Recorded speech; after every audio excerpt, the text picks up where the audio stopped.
శ్రీ మహాగణాధిపతయే నమః. షష్టాష్టకాల గురించి చెప్పమని చెప్పేసి చాలామంది అడుగుతున్నారు. అసలు షష్టాష్టకాలు అంటే ఏంటి? ఎందుకు దాన్ని సీరియస్గా తీసుకుంటున్నారు? ఈ మధ్య కూడా చాలా గొడవలు వచ్చాయి. ఈ షష్టాష్టకాలు అయ్యాయని ఎవరో చెప్పడం, అది అవునా కాదా అని చెప్పేసి అనుకోవడం. వాళ్ళు పాపం అంతవరకు వచ్చిన తర్వాత కంగారు పడుతున్నారు. అసలు ఈ షష్టాష్టకాలు అనేటువంటి దాని గురించి విషయం తెలుసుకోకుండా ఎవరికి తోచినది వారు చెప్తూ ఉంటే మిడిమిడి జ్ఞానంతో అవతల కంగారు పడిపోతారు పాపం. యజమాని కంగారు పడతాడు. ఆడవాళ్ళు ఇంట్లో ఆడవాళ్ళు ఏంటి ఎలా ఉంటుంది వీళ్ళ జీవితం ఇలా ఇలా అని. అదేవిధంగా ఇప్పటికే పెళ్ళైపోయినటువంటి వాళ్ళ విషయాలలో కూడా ఇటువంటి అనుమానాలు వస్తాయి. అరే ఇది ఏదైనా షష్టాష్టకం అయిందన్నామో లేకపోతే ఎలా అయిందో ఏంటో అని మళ్ళీ ఒకసారి ఆలోచిద్దామా అని అనుకుంటారు. అసలు ఈ షష్టాష్టకాల గురించి మొట్టమొదట కంగారు పడవలసినటువంటి పని లేదు. షష్ట అంటే 6, అష్ట అంటే 8.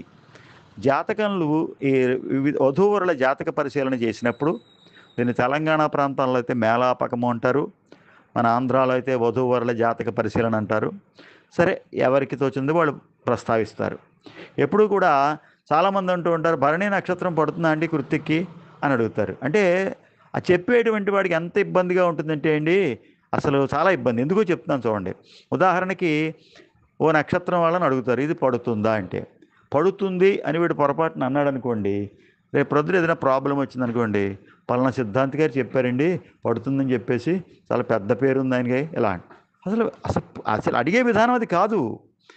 భరణి నక్షత్రానికి ఆరుద్ర పడుతుందా లేకపోతే కృత్తికేమో రేవతి పడుతుందా అంటే చాలా సిల్లీగా ఉంటుందన్నమాట ఇది. ఎందుకంటే ఆ నక్షత్రానికి ఈ నక్షత్రం కుదిరినప్పటికీ కూడా వాళ్ళ వధూవరుల జాతక పరిశీలన చేయకుండా నక్షత్రం కేవలం ఒకసారి అడిగేసాం మనం గ్రూపులోను, ఎవరో బాగుందన్నారు అని చెప్పేసి దాన్ని చేసేసి తర్వాత అన్నీ బాగుంటే ఆయన పేరు చెప్పరు. ఇంక మళ్ళాను ఆయన చెప్పడం నాకు కూడా తెలుసు, నేను పంచాంగాలు చూస్తూ ఉంటాను, నేను చూశాను నాకు అంటాడు. అదే పడలేదనుకోండి, పలానా సిద్ధాంత్ గారు చెప్పారండి చాలా పెద్ద ఆయన అంటారు, ఆయన ఏదో పెద్ద గొప్ప అని అన్నారు, మరి ఏంటో చూస్తే ఇంట్లో మా పిల్లలు ఇలాగా కొట్టేసుకుంటున్నారు, ఏమైపోతున్నారు భయం వేస్తుంది. అసలు అడిగే విధానమే కాదు. అసలు ప్రశ్న అడిగే విధానం చేతనవ్వాలి. గ్రూపులో పెట్టినప్పుడు కూడా సభ్యతగా సంస్కారంగా మనం ఒక వ్యక్తిని అడుగుతున్నాం. ఆ వ్యక్తిని అడుగుతున్నప్పుడు గురువులకి నమస్కారం చేసి, అయ్యా చూడండి, ఒక ప్రశ్న అడగడానికి ఎడతారు కొంతమంది. ఆ ప్రశ్న అడగడానికి వెళ్ళేటప్పుడు కూడా విధానం ఉంటుంది. ఆ చుట్టూ ఈ చుట్టూ తిరిగి వచ్చేసేయడం కాకుండా కాళ్ళు కడుక్కుని చక్కగా తాంబూలం వారి చేతిలో పెట్టి దండం పెట్టి, అంటే ఇదంతా కూడా పాజిటివ్ థింకింగ్ అనమాట. అంటే మనకి మంచి కావాలనే కోరుకుంటాడు. ఇప్పుడు ప్రశ్న అడగడానికి వెళ్ళాడు అనుకోండి ఒక ఆయన, చెడు చెప్పడానికి ప్రయత్నం చేస్తే కాదు కదా, మంచే కావాలని కోరుకుంటాడు ఏ వ్యక్తి అయినా. అదేవిధంగా ఈ ప్రశ్న అడిగేటువంటిది కూడా సభ్యతగా సంస్కారంగా పూర్తిగా అందులో అన్నీ ఉండాలి. మరణవాడికి రేవ సరిపోతుందండి, చేసేయచ్చు అంటారా? అసలు కరెక్ట్ కాదు అది. ఎందుకంటే ఈయన ఏమంటాడు, ఎవరైనా ఏం చెప్తాడు? ఒకవేళ నిజంగా అది కుదిరే నక్షత్రమే, భరణికి కృత్తిక కుదురుతుందో భరణికి రేవతో అడిగినప్పుడు కుదిరింది అనుకోండి, అంత మాత్రం చేసేమని కాదు పెళ్ళి. అక్కడ ఆ వధూవరుల జాతక పరిశీలన చెయ్యాలి. ఎవరి జాతకంలో ఎలా ఉంది, ఇంకా కొన్ని కొన్ని సమస్యలు వస్తూ ఉంటాయి. సిద్ధాంతాలు పెద్ద పెద్ద సమస్యలు చెప్తాను వినండి. ఒక్కొక్కసారి ఎలా ఉంటుందంటే, పెళ్లి కొడుకు తాలూకు వాళ్ళు వస్తారు. ఆ పెళ్లి కొడుకు తాలూకు వాళ్ళు వచ్చి ఈ పెళ్లి కూతురు జాతకం కూడా తీసుకొస్తారు. ఈ పెళ్లి కూతురు జాతకంలో ఏమవుతుందంటే, అష్టమంలో ఏదైనా పాపగ్రహం ఉండొచ్చు, శని కానీ కుజుడు కానీ, ఇటువంటి ఏదైనా ఒక పాపగ్రహం ఉందనుకోండి, ఆ జాతకం పట్టుకుని వీళ్ళ దగ్గరికి వస్తారు, సిద్ధాంత దగ్గరికి వచ్చి, అయ్యా సిద్ధాంత్ గారు కుదిరిందా అంటారు. నక్షత్రం కుదిరిపోతుంది, బాగానే ఉంటుంది. నక్షత్రం కుదిరిపోయింది, బాగానే ఉంది. కుదిరిందా అని ఏం చెప్తాడు ఈయన? చెప్పాలా, ఈ అమ్మాయి జాతకంలో ఇలా ఉంది, లేకపోతే కుంభ వివాహం చేసి చేయండి, అది ఇంకోటి ఇంకోటి అని అంటాడా? లేదా వద్దంటాడా? అది కష్టమే. ఒకవేళ ఏదో దృష్టిలో పెట్టుకుని, ఫోన్లో వీడు మనవాడు, మనకు తెలుసున్నవాడు, ఆ అమ్మాయి జాతకంలో లోపాలు మనం చెప్పడం ఎందుకు, ఇవన్నీ చేసుకోమంటే వాళ్ళు చేసుకుంటారో చేసుకోరు, మీరు చేసుకుంటే చేసుకోండి. కొంతమంది అయితే ఆడపిల్లల తల్లిదండ్రులు ఏమంటారని, మీరు చేసుకుంటే చేసుకోండి, మాకేం సంబంధం లేదు, మేము ఇంకొకరికి చూపించుకుంటాం అంతేకాని ఇప్పుడు మీరు చెప్పినటువంటి కథలు వివాహాలు కుంభ వివాహాలు ఇవన్నీ ఎక్కడవుతాయండి ఇవన్నీను అని చెప్పేసి వాళ్ళు వదిలేస్తూ ఉంటారు. సరే, ఈ సిద్ధాంతికి పాపం నిజంగా చాలా ఇబ్బందిగా ఉంటుందన్నమాట. వద్దంటాడా? చెప్పాలా కాదా తెలియదు. ఏం చెప్పాలి? ఏమంటే మీరు వద్దంటున్నారండి, ఆడపిల్ల తల్లిదండ్రులు చూపించుకున్నారటండి సిద్ధాంతి గారికి ఒకరికి, చాలా బాగుంది అన్నట్టండి అంటాడు. మరి వీడికి ఏం చెప్పాలో మనకు అర్థం అవుతుంది అనమాట. ఇది ఒక సమస్య. ఒకవేళ నువ్వు బాగా ఉందని ఈ మగ పిల్లవాడు తరఫు వాడు వచ్చి అడిగాడు అనుకోండి, రేపు రోజులు ఏదైనా జరిగిందనుకోండి, ఏమండి బాబు ఇలా అయిపోయింది, మిమ్మల్ని అడిగాం కదా, అదే పెద్ద సిద్ధాంతం అనుకున్నాం మేము అంటాడు. ఇవన్నీ కూడా పచ్చి వలక్కాయ గొంతుకులో పడ్డట్టు ఉంటుందన్నమాట ఒక సిద్ధాంతికి. ఊరికేదో చెప్పేస్తున్నాడు సిద్ధాంతి గారు అనుకుంటున్నాం, కానీ ఆయన ఒక ముహూర్తం పెట్టడం విషయంలో కానీ, జాతకం చెప్పడం విషయంలో కానీ, అబ్బాయికి అమ్మాయికి కుదిరిందని చెప్పడం విషయంలో కానీ చాలా అవస్థపడతాడనమాట. ఒక స్త్రీ ప్రసవించేటప్పుడు ఎంత కష్టపడుతుందో నిజమైనటువంటి సిద్ధాంతి ఖచ్చితంగా అంతా కష్టపడతాడు. ఏం చెప్పాలి వీళ్ళకి, ఎలా చెప్పాలి, జాతకంలో దోషం ఉందని చెప్పాలా, లేకపోతే చేసేసుకోమని చెప్పనా? పైగా సిద్ధాంతి గారు ఏమంటే మగ పిల్లవారు ఆడపిల్లవారు వాళ్ళకి చూపించుకున్నట్టండి ఎవరికోను బాగుందని అంటాడు. వాడు బాగుందని అంటాడు, మరి బాగోలేదని ఎందుకంటాడు? ఎందుకంటే అమ్మాయికి ఎలాగోలో పెళ్లి చేయాలి కదా. అలాంటి పరిహారాలు చెప్తే ఎంతవరకు చేస్తారు వీళ్ళు? పరిహారాలు చెప్తే ఎంతవరకు ఉంటుంది? ఏ దశ అంతర్దశల్లో ఇవన్నీ సమస్యలు వస్తాయి. ఇవన్నీ కూడా చూసి చెప్పాలి. ఇంత ఉన్నప్పుడు కేవలం భరణికి రేవతికి కుదిరిందా చేసామంటారా అని అడుగుతున్నారంటే ఒకసారి మీరు అర్థం చేసుకోండి ఏం చెప్తాడు సిద్ధాంతి. వాడికి ఏదైనా చెప్తే రేపు పొద్దున ఏదైనా జరిగిందంటే పెద్ద గొప్పగా చెప్పారండి మీరు అంటారు అనమాట. అందు గురించి ఏంటంటే ఎప్పుడు కూడా మీరు ఒకటి తెలుసుకోండి, భరణికి కొత్తకి కుదిరిందా అలా అడగడం కూడదు. ఎందుకంటే కుదిరినప్పటికీ కూడా వాళ్ళ జాతకంలో ఏదైనా దోషాలు ఉన్నప్పుడు ఆ ప్రభావం అనేది వేరే విధంగా చూపిస్తుంది. అమ్మాయి జాతకాన్ని అబ్బాయి జాతకాన్ని మేళాపకం విషయంలో, వధూవరుల పొంతన విషయంలో చాలా ప్రయత్నాలు చేయాలి. షష్టాష్టకాలు చూడాలి, ద్వాదశాలు చూడాలి, నవపంచకాలు చూడాలి. ఇవన్నీ చూసిన తర్వాత ఆ జాతకాన్ని చూసి అష్టమ లగ్నం కాకూడదు, అబ్బాయి లగ్నానికి అమ్మాయి లగ్నం అష్టమం కాకూడదు, అమ్మాయి లగ్నానికి అబ్బాయి లగ్నం అష్టమం కాకూడదు. అష్టమ లగ్నం అనేటువంటిది చాలా చెడ్డది, అది పనికిరాదు, అది చూడాలి.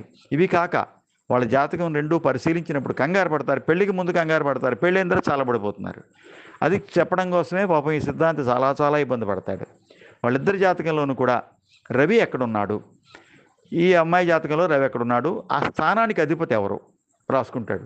అబ్బాయి జాతకంలో రవి స్థానాధిపతి ఎవరు? ఎందుకంటే వివాహం అనేటువంటిది ఏదో 10 ఏళ్ళు 20 ఏళ్ళు ఉన్నది కాదు, జీవితాంతం ఉండేదన్నమాట. ఎందుకంటే రవి ఎందుకు చూస్తామంటే రవి గురించి 45 సంవత్సరాలు దాటిన తర్వాత వాళ్ళ జీవితం ఎలా ఉంటుందో చెప్పాలంటే, వాళ్ళిద్దరు కలిసి ఉంటారా విడిపోతారా ఎలా ఉంటుంది అని చెప్పాలంటే 45 సంవత్సరాలు దాటిన తర్వాత వాళ్ళ లైఫ్ తెలియాలి. ఎందుకంటే పెళ్ళంటే అక్కడ దాకా ఆగదు కదా, జీవితాంతం ఉంటుంది కదా, 100 ఏళ్ల పంట కదా.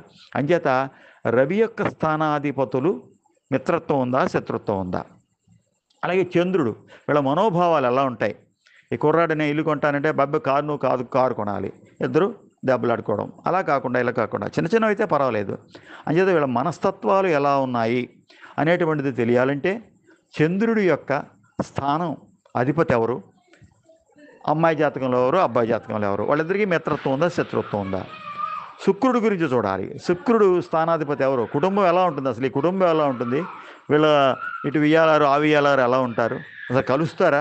కొంతమంది మొహామొహాలు చూసుకోకుండా అయిపోయిన సందర్భాలు కూడా ఉంటాయి. మీకు చూడండి, పెళ్లిలో అయిన గొడవలు కానీ, లేకపోతే ఆ అమ్మాయి ఎలా అందని, కోడలు ఇలా అందని, లేకపోతే అల్లుడు ఇలా అన్నాడని చెప్పి విడిపోయిన వాళ్ళు కూడా ఉంటారు. అంచేత వీళ్ళ యొక్క పరిస్థితులని చూసి ముహూర్తం నిర్ణయించాలి. సిద్ధాంతం అంటే ఇంత, భరణికి రేవతికి సరిపోయిందండి అని అడిగినంత మాత్రం చేత అసలు ఆ ప్రశ్న సిల్లీగానే ఉంటుంది, సమాధానం చెప్పిన వాళ్ళది సిల్లీగా ఉంటుంది. అక్కడికి పాపం కొంతమంది రాస్తున్నారమ్మా జాతక పరిశీలన పూర్తిగా చేయాలి, జాతక పరిశీలన పూర్తిగా చేయకుండా చెప్పలేం, కానీ ఈ నక్షత్రానికి నక్షత్రం కుదిరిందని చెప్తున్నారు. అదేవిధంగా ఈ షష్టాష్టకాల గురించి చాలామంది అడుగుతున్నారు కాబట్టి ఈ షష్టాష్టకాల గురించి ముందు కంగారు పడవలసినటువంటి పని లేదు. ఎందుకంటే షష్టాష్టకాలు 2 రకాలు ఉంటాయి. ఒకటి ప్రీతి షడష్టకము, 2 మృత్యు షడష్టకం అని చెప్పేసి ఉంటాయన్నమాట. ఈ మృత్యు షడష్టకం అనేటువంటిది ఎలా ఉంటుందంటే అస్సలు చేయకూడదు వీళ్ళకి. ఈ షష్టాష్టకాల్లో మృత్యు షడష్టకం అనేటువంటిది చేయకూడదు, చాలా ప్రమాదం. ఎందుకంటే వాళ్ళిద్దరూ విడిపోవడానికి అవకాశాలు ఎక్కువగా ఉంటాయి.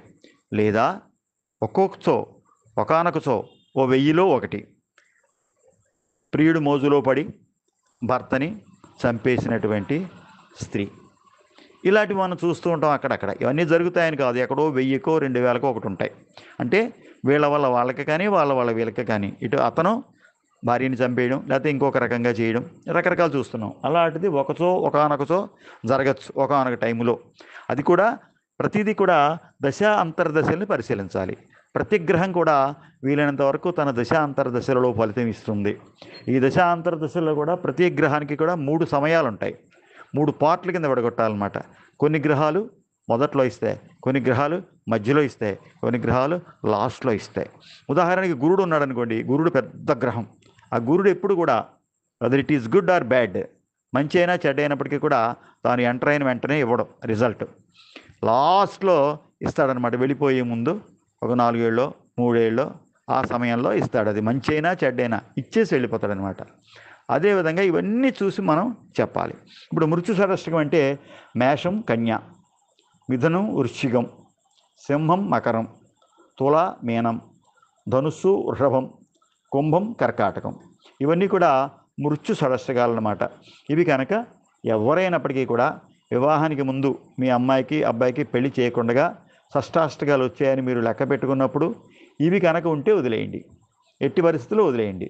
ఇప్పటికే వివాహం చేసేసిన వాళ్ళు ఎవరైనా ఉంటే ఆయా గ్రహాలకి ఆయా దశాంతర దశల్లో పరిహారాలు చేసుకోండి, సరిపోతుంది. కంగారు పడక్కర్లేదు. ముందులోనే పరిహారం చేసుకుందాంలే అని మాత్రం చేసుకోకూడదు. ఈ షష్ఠాష్టకాలు అనేటప్పటికి ఏమవుతుందంటే ఒకరి నుంచి ఒకరికి రాశికి లెక్క పెట్టినప్పుడు 6 అవుతుంది, రెండోది ఆటోమేటిక్గా 8 అయిపోతుంది అనమాట. దీన్నే షష్ఠాష్టకాలు అంటారు. అబ్బాయి నుంచి అమ్మాయి కానీ, అబ్బాయి నుంచి అమ్మాయి కానీ, అమ్మాయి నుంచి అబ్బాయి కానీ లెక్క పెట్టినప్పుడు ఒకటి 6 అయితే రెండోది ఆటోమేటిక్గా 8 అవుతుంది. అదే షష్ఠాష్టకాలు. నెక్స్ట్ ప్రీతి షష్ఠకము అనేటువంటిది ఒకటి ఉంది. ఇదేంటంటే మేషము వృశ్చికము, మిథునము మకరము, సింహము మీనము, తుల వృషభం, ధనుస్సు కర్కాటకం, కుంభం కన్య. వీటిని ప్రీతి షష్ఠకాలు అంటారు. అంటే ఎలా ఉంటుందంటే ఇలా చేసిన వాళ్ళకి చాలా అన్యోన్యంగా కనపడతారు. సడన్గా ఒకరి మీద ఒకరు రేజ్ అయిపోతూ ఉంటారు అనమాట. అయిపోయి జుట్టు పట్టుకొట్టినా ఆశ్చర్యపడక్కర్లేదనమాట. అది చూసేటప్పుడు వాడికి ఈ తల్లిదండ్రులు కానీ ఆ తల్లిదండ్రులు కానీ చాలా భయం వేస్తుంది అనమాట. ఏంటి ఇలాగ కాట్ల కుక్కలా కొట్టేసుకుంటున్నారు, బాబు ఏమైపోతున్నామో అని చెప్పేసి భయం వేస్తూ ఉంటుంది అనమాట చూసేవాళ్ళకి. కానీ వాళ్ళు కరెక్ట్గా ఒక గంట అరగంట అయిన తర్వాత భుజం మీద చేసుకుని ఎంతమంది ఉన్నప్పటికీ కూడా గదిలో గడి తలుపులు వేసుకుంటారు అనమాట. అంత ప్రేమగా ఉంటారు వాళ్ళు, అంత ప్రేమగా ఉంటారు. బయట ఎవడన్నా సరే లెక్క చేయరనమాట. తలుపు వేసుకుంటారు, ఎప్పుడు అర్ధరాత్రి వేళ వెలుగుచ్చాకు తీస్తారనమాట. అంటే వాళ్ళలో ప్రేమ చాలా గొప్పగా ఉంటుంది. బయట దెబ్బలాడుకున్నప్పుడు కనిపించినా మొత్తం మీద ఆ ప్రేమ చిగురించి చాలా ప్రేమగా ఉంటారు వాళ్ళు. కాబట్టి ఈ ప్రీతి షష్ఠకం వాళ్ళకి, మృత్యు షష్ఠకం వాళ్ళకి జాతకాలు పూర్తిగా పరిశీలించిన తర్వాత చేయొచ్చు. ఇక్కడ షష్ఠాష్టకాలు అన్న దాని గురించి ఎంతవరకు చెప్పాల్సి వచ్చింది. మీకు ఏమైనా అనుమానాలు ఉంటే నాకు ఫోన్ చేయండి. BLN మూర్తి 9440989496. శుభం.